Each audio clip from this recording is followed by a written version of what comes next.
سے کلپ دکھا رہا ہوں. یہ کلپ جو ہے معراج ربانی صاحب کی ہے. اسرار احمد صاحب نے تو بڑے مہذب انداز میں حدیث سے ثابت کرو یہ مطالبہ کیا. وہی مطالبہ توصیف الرحمان کا ہے, وہی مطالبہ ذاکر نائک کا ہے. لیکن معراج ربانی چونکہ بڑے فیض گو واقع ہوئے ہیں تو اپنی فیض گوئی والی انداز میں انہوں نے کچھ الگ انداز میں بولا ہے. آئیے ذرا ان کو سنیں پہلے آپ. تبلیغی جماعت جو 3 مہینہ 4 مہینہ کے لیے نکلتے ہیں, کیا وہ درست ہے؟ ابھی تک آپ اس عقیدے کو درست نہیں کر سکے. اللہ کے بندے اتنے دن سے یہاں پروگرام ہو رہے ہیں, یہ تمام سب چیزیں غلط ہیں بھائی. یہ 4 مہینے 3 مہینے یہ عورتوں کے اپنے ایام کے پیریڈ کے وصول ہوتے ہیں.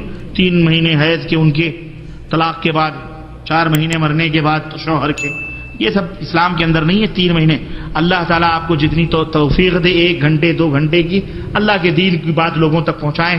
چلتے پھرتے اٹھتے بیٹھتے ہمیشہ, یعنی کہ 2 دن کے لیے نکلو, 3 دن کے لیے نکلو, 4 دن کے لیے نکلو, تو یہ اجر ہے, یہ ثواب ہے. یہ یہاں آپ آئے ہو الحمدللہ, چاہے جس نیت سے آئے ہو.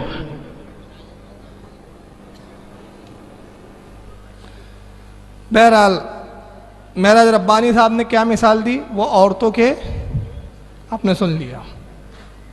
تو اب یہ میرے جملے نہیں ہے. دیکھیں بدنام تو بریلوی حضرات ہیں کہ بڑے فیض گو ہوتے ہیں. بھائی تمہارے بھائی تمہاری جماعت کے بارے میں کیا کہہ رہے سن لو. تو اب کیا تبلیغی جماعت کے سارے حضرات وہی ہیں جو ان حالات سے گزرتے ہیں جی؟ تو بھائی مطالبہ یہ ہے کہ اعلیٰ حضرت فاضل بریلوی کو آپ بدعتی بعد میں ڈکلیئر کیجئے. پہلے اپنے گھروں کی بدعتوں کو کھنگالیے اور اس کو نکالیے. آئیے ایک میں بدعت نہیں بتاتا ہوں ان کی جو ابھی لیٹسٹ گزشتہ سال ہوئی, لیکن وہ دکھانے سے پہلے ایک کتاب میں دکھا دوں. کتاب کا نام ہے تذکر الاخوان. اس کے لکھنے والے مولانا اسماعیل دہلوی صاحب, وہی مولانا اسماعیل دہلوی جن کے بارے میں رشید احمد گنگوئی صاحب کا فتویٰ ہے کہ جو ان کو کافر کہے وہ خود کافر ہے. آگے رشید احمد گنگوئی صاحب نے پوری دنیا کو مشرک اور کافر بنایا. ان کے نزدیک دنیا میں کوئی مسلمان ہی نہیں ہے. صفحہ نمبر 90 پہ وہ انہوں نے شرک اور کفر کا بیان لکھا. اس میں لکھا یہ باتیں شرک ہے. اور اس میں کیا لکھا تھا کہ شرک میں شادی میں صحرا اور موتی باندھنا, یعنی صحرا پہن لیا تو یہ بھی شرک ہے, مشرک ہو گیا. شادی میں آپ کیا صحرا پہنتے ہیں؟ اچھا صحرا کیا ہوتا ہے؟ کیا صحرا ہوتا کیا ہے؟ پھول ہوتا ہے نا, پھولوں کے ہار, پھولوں کی لڑیاں, اس کو کہتے ہیں صحرا.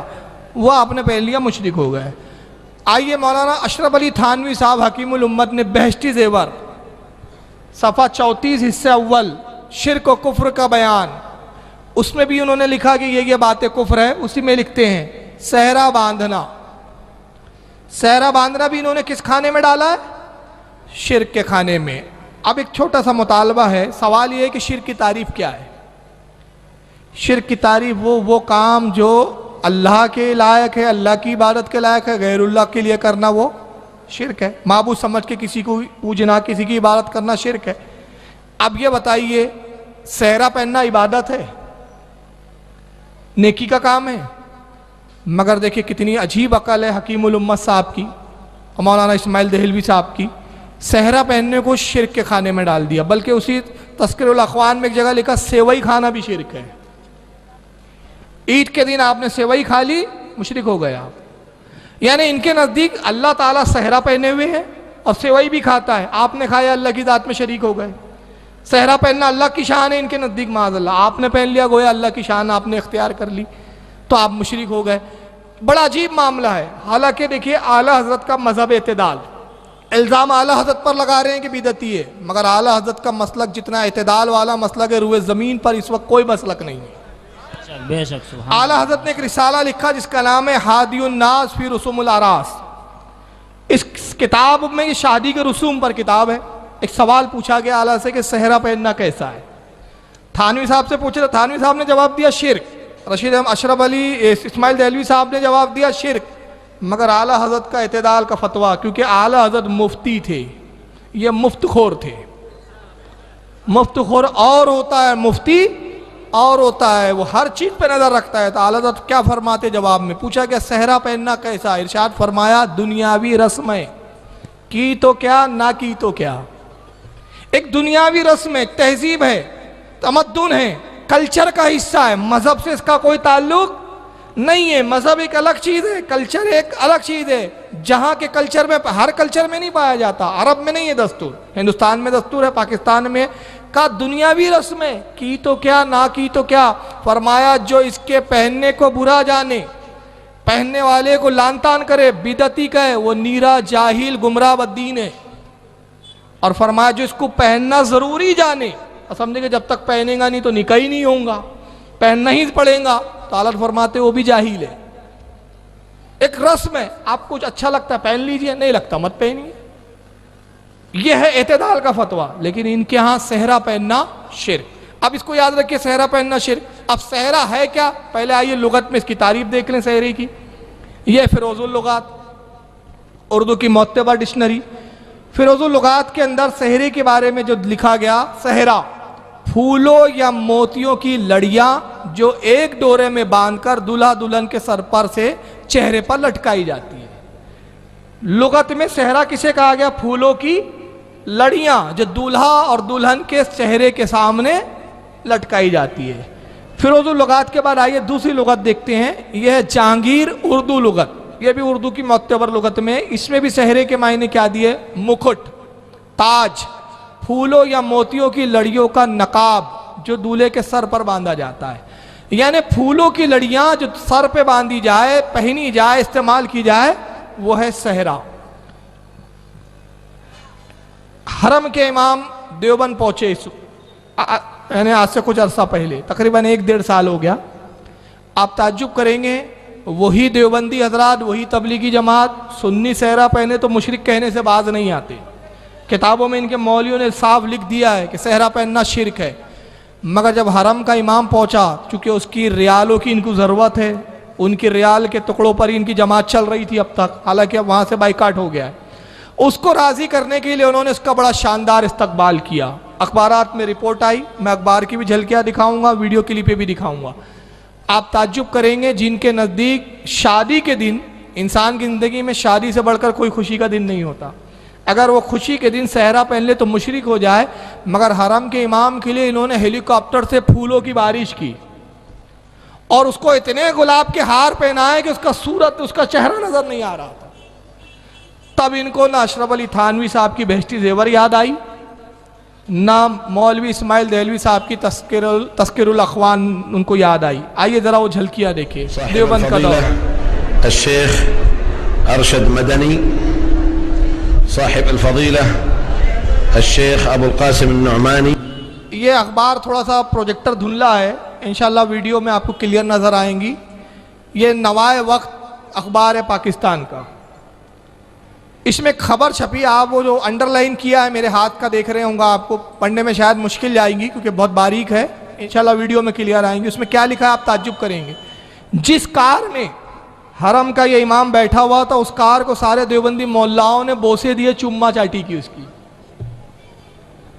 اس وقت بدعت نظر نہیں آئی. یہ اخبار میں لکھا ہے, رپورٹر نے لکھا ہے, نوائے وقت کی رپورٹ ہے یہ اس وقت کی, کہ ان کی کاروں کو چوما گیا. تعجب ہے, آپ کسی ولی کی مزار کو چوم لے تو شرک کے فتوے, اس کی کار میں نہ جانے کہاں سے برکت آ گئی تھی جو اتنا چوما چاٹی کر رہے تھے یہ لوگ. اب ایک جملہ کہوں, اجازت دیں گے آپ؟ دیکھیں حضرت بیٹھے, حالانکہ دل نہیں چاہ رہا, مہذب زبان میں بول کے گزر جاؤں گا, اس سے زیادہ اب مہذب لفظ نہیں مل رہے مجھے, اشارہ کروں گا. بھائی کار کو آپ نے چوما, کار کو یہ برکت کہاں سے ملی؟ حرم کے امام کی وہ لگ گئی ہے تو اس کو زیادہ چومنا چاہیے تھا نا, کیوں؟ اس وقت شرک بدعت کے فتوے یاد نہیں آئے, پھولوں کی بارش ہوئی یاد نہیں آئی. بہرحال آئیے آگے بڑھیں. ایھا الاخوۃ الحضور, دیکھیے وہ فوٹوگراف بھی ہے ویڈیو پر, جو کار چوما جا رہا ہے حرم کے امام. السلام علیکم ورحمۃ اللہ وبرکاتہ. اور یہ بیک گراؤنڈ میں یہ دیوبند کی ویب سائٹ پر ہے, یہ کسی سنیوں نے نہیں ڈالا, دیوبند کی ویب سائٹ پر ڈالا گیا, اور دیوبندیوں نے وہ بیان ڈالا جو دیوبند کی تعریف میں حرم کے امام نے دیوبند میں تقریر کی ہے. بیک گراؤنڈ میں تقریر چل رہی ہے. لقد سررت كثيرا حينما علمت أن من ضمن برنامج الزيارة زيارة إخوان لنا كنا نسمع عنهم الشيء الكثير. لا يأتي حديث عن الهند وأهل الهند من المسلمين ونشاط إخواننا من أهل العلم في الهند إلا ويأتي ذكر هذه الجامعة العريقة الجامعة الإسلامية دار العلوم دیوبند. اچھا ایک عقیدے کا دوگلاپن دیکھے، ایک طرف حرم کے امام ان کے آتے ہیں، یہ حرم کے امام کی خاطر تواضع کرتے ہیں، آخر ہے دونوں تھالی کے ایک ہی چٹے بٹے، اور دوسری طرف معراج ربانی، توصیف الرحمان، یہ سب تبلیغی جماعت والوں کو بدعتی اور یہ سب ڈکلیئر کر رہے ہیں. مطلب میں نے جیسے کہ ابتدا میں کہا کہ ان کا کسی بھی ایک حکم پر اتحاد نظر نہیں آتا، ایک مولوی ان کا کچھ کہتا ہے، دوسرا مولوی ان کا کچھ کہتا ہے. اچھا اب یہ دیکھیے پھولوں کا یہاں تک معاملہ ہے، صحرا پہننا شرک، اور قبر پہ ڈالنا تو بہت بڑا شرک ہے ان کے. بھائی پھول قبر پہ اگر آپ نے پھول ڈال دیے تو آپ سے بڑا تو روئے زمین پہ ان کے نزدیک کوئی مشرک ہی نہیں ہے پھر. مگر جب سیاست کا معاملہ آتا ہے اور دال روٹی کا مسئلہ اٹک جاتا ہے تو پھر ان کے بڑے بڑے علامہ پھر ایسی ایسی قبروں پہ پھول ڈالتے کہ آپ چوک جائیں گے. میں ایک فوٹوگراف دکھا رہا ہوں صرف. یہ کون ہے دکھ رہا ہے آپ کو؟ تھوڑا سا دھندلا دکھ رہا ہے، کچھ پروجیکٹر پہ کلیئر شاید دکھ رہا ہو، یہ تھوڑا دھندلا ہے. وہاں لکھا ہوا بھی ہے دیوبند کے مولوی ہے جن کا نام ہے مولوی سمیع الحق. بے نظیر بھٹو کی قبر پہ پھول چڑھا رہے ہیں اور فاتحہ پڑھ رہے ہیں. کس کی قبر پہ؟ بے نظیر بھٹو کی. اب بے نظیر بھٹو عقائد کے اعتبار سے شیعہ تھی، میں اس تعلق سے تفصیل میں نہیں جانا چاہ رہا ہوں، آپ کو سمجھ لیں. وقت آنے پہ ایک شیعہ عورت کی قبر پر بھی جا کے پھول بھی ڈالا، پورا گلاب سے بھری بھی ہے وہ قبر. عورتیں قرآن خوانی پڑھ رہی ہے، عورتیں بھی موجود ہے، قرآن خوانی بھی جائز ہو گئی اس وقت، قبر پہ پھول ڈالنا بھی جائز ہو گیا. مولوی صاحب کا فاتحہ اور دعا پڑھنا ہاتھ اٹھا کے قبر پر وہ بھی جائز ہو گیا. مولوی سمیع الحق صاحب جو دیوبند کے اس وقت کے عالم ہیں، میں پورے علماء دیوبند سے گزارش کرتا ہوں کہ اگر تمہارے نزدیک اہل سنت والجماعت کے لوگ غریب نواز اور داتا گنج بخش لاہوری اور غوث اعظم کی مزار پر پھول چادر چڑھانے سے مشرک ہے تو ان کے بارے میں کب فتویٰ لگا رہے ہو؟ ان پر بھی فتویٰ لگا کے بتائیے آپ. اور یہاں تک کہ ایک طرف تو رسول کی والدہ کو کافر کہتے ہیں معاذ اللہ، اور دوسری طرف پھر قبر کی زیارت کو بھی جاتے ہیں، حالانکہ شریعت میں صاف موجود ہے کہ کافر کی قبر پر جانا جائز نہیں. کافر کی قبر پر جانا، فاتحہ پڑھنا خود کفر ہے. فتاوی رشیدیہ میں لکھا گیا ہے، آئیے میں بتا دیتا ہوں عبارت. فتاوی رشیدیہ رشید احمد گنگوہی صاحب کی صفحہ 104 پہ سوال ہوا ہے کہ ہمارے حضرت محمد رسول اللہ صلی اللہ علیہ وسلم کے والدین مسلمان تھے یا نہیں، سرکار کے ماں اور باپ مسلمان تھے یا نہیں؟ جواب دیا حضرت صلی اللہ علیہ وسلم کے والدین کے ایمان میں اختلاف ہے. حضرت امام صاحب کا مذہب یہ ہے کہ ان کا انتقال حالت کفر میں ہوا. نبی کے ماں باپ جو ہے دونوں کافر ہیں ان کے نزدیک، معاذ اللہ استغفر اللہ. حالانکہ علماء اہل سنت و جماعت کا عقیدہ اس تعلق سے یہ ہے کہ دو طبقات ہیں ہمارے ہاں. ایک طبقہ وہ ہے جو کہتا ہے کہ رسول اللہ صلی اللہ علیہ وسلم کے والدین موحد تھے، دین فطرت پر تھے، جنت میں جائیں گے. اور دوسرا علماء کا ہمارے ہاں وہ بھی ایک طبقہ موجود ہے جو کہتا ہے کہ رسول اللہ صلی اللہ علیہ وسلم کے والدین رسول کی امت میں اٹھائے جائیں گے. حالانکہ اس تعلق سے ایک حدیث ہے جو ضعیف ہے، لیکن علماء اہل سنت نے فضائل کے اعتبار سے مقبول ہوتی ہے ضعیف حدیث، اس کو فضائل میں درج کیا کہ اللہ کے نبی صلی اللہ علیہ وسلم اپنے والدین کی قبر پر تشریف لائے، ان کو پکارا، قبر شق ہوئی، سرکار کے والدین ماں اور باپ قبر سے برآمد ہوئے اور نبی پاک نے کلمہ پڑھا کر ان کو اسلام میں داخل فرمایا. اور علماء نے اس کا جواب یہ دیا کہ وہ دین فطرت پر تھے، نبی نے کلمہ اس لیے پڑھوایا کہ وہ قیامت کے دن رسول اللہ کی امت میں اٹھائے جائیں. تو سرکار صلی اللہ علیہ وسلم کے والدین مومن ہیں. اس تعلق سے بہت سارے دلائل ہیں، لیکن رشید احمد گنگوہی صاحب کے نزدیک تو کافر ہے. مگر طارق جمیل صاحب جب مکہ پہنچے تو نبی کی والدہ پر وہ قبر پر وہ حاضر ہوئے اور اس کے لیے انہوں نے بڑے پاپڑ بیلے. ایک کلپ بہت بڑی ہے لیکن میں نے وہ مختصر سا ان کا بیان لیا اتنا، جہاں سے انہوں نے رسول اللہ کی والدہ کی قبر پر حاضری کا ذکر کیا ہے. سنیں اس کو. تو میں نے سیرت کی کتاب میں یہ دلدوز دل خراش واقعہ پڑھا کہ میرے نبی 6 سال کی عمر کے تھے جب ماں نے جان دے دی. 25 سال کی عین بھرپور جوانی میں میرا ابوا کے پہاڑوں میں جان دے دی. اور قافلہ کے آتا 3 افراد، ایک میرا نبی، ایک ام ایمن، ایک والدہ ماجدہ، یہ 3 افراد ہیں اور چوتھا آدمی مرد کوئی نہیں ہے. تو میں وہ جگہ دیکھنا چاہتا تھا. تو سن 2000 میں عمرے سے فارغ ہو کر ایک عرب دوست سے میں نے کہا مجھے کوئی جیپ دو جو پہاڑوں کے اندر جا سکے. تو اس نے مجھے ایک ٹرک جیسی جیپ دے دی. میں ابوا پہنچا تو وہاں لوگوں سے بات کی, پاکستانی ملے, ان سے کہا بھی کوئی ہمیں لے چلو ادھر قبر پر. تو انہوں نے کہا جی ادھر جو جاتا ہے اس کو پولیس پکڑ لیتی. تو ہم معذرت خواہ ہیں, ہم نہیں جا سکتے. پھر کھڑے ہو گئے. پھر میں نے دعا مانگی, یا اللہ میں نے بڑا سفر کیا ہے, مجھے پہنچا دے وہاں تک. تو ایک گاڑی پیٹرول ڈلوانے آ کر پیٹرول پمپ پہ روکی. تو میں نے جیسے ڈوبتے کو تنکے کا سہارا کو 5 کلومیٹر ہم سڑک پہ چلے, پھر اندر اترے اور 5 کلومیٹر اندر, 5-10 مجھے یاد نہیں ہے. ایک تو منزل کو پانے کی شوق میں راستوں کا خبر نہیں تھی, دوسرے راستے تھے ہی کوئی نہیں. پہاڑوں کے اندر ادھر ادھر پتھروں سے ٹکر, جھاڑیوں میں پھنسے, الجھتے. ایک تھوڑی سی کھلی جگہ آئی, وہاں اس نے گاڑی روکی. پھر میں لے کے پیدل چلا, پھر ایک پہاڑ پہ چڑھا. اس پہاڑ کے اوپر قدرتی ایک فرش بنا ہوا تھا, وہاں میرے نبی کی ماں سو رہی تھی. خیر بڑی تکلیف سے اور رسول اللہ کی والدہ کی قبر پر پہنچے. پولیس والے روکتے ہیں, یہ بھی ان کو بتایا گیا, تب بھی وہ پولیس سے بھی نہیں ڈرے. بہرحال گئے, جیپ میں گئے, بڑی مشکل سے گئے. میں سوال یہ پوچھنا چاہتا ہوں طارق جمیل صاحب سے کہ ایک کافرہ کی مزار پہ جانا آپ کے مذہب کے نزدیک کیا حکم رکھتا ہے؟ پہلا سوال. دوسرا سوال, اگر نبی پاک صلی اللہ علیہ وسلم کی والدہ کافرہ تھی آپ کے مولوی کے فتوے کے مطابق, آپ کے بزرگ کے فتوے کے مطابق, تو آپ اس قبر پر گئے کیوں؟ کیا قرآن کی آیتیں آپ کی نظر میں نہیں تھی جہاں اللہ نے فرمایا کہ اے محبوب اب کسی کافر کی قبر پر کھڑے نہ ہونا؟ کافر کی قبر پہ جانے سے منع کیا گیا.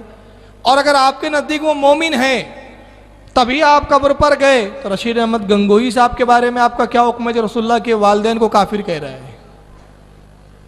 تو اس کا جواب دینا چاہیے ان لوگوں کو. ابھی یہاں پہ میلاد النبی کے تعلق سے جلسہ ہوا تھا ان لوگوں کا, ہمارے بہت سارے متعدد جلسے ہوئے میلاد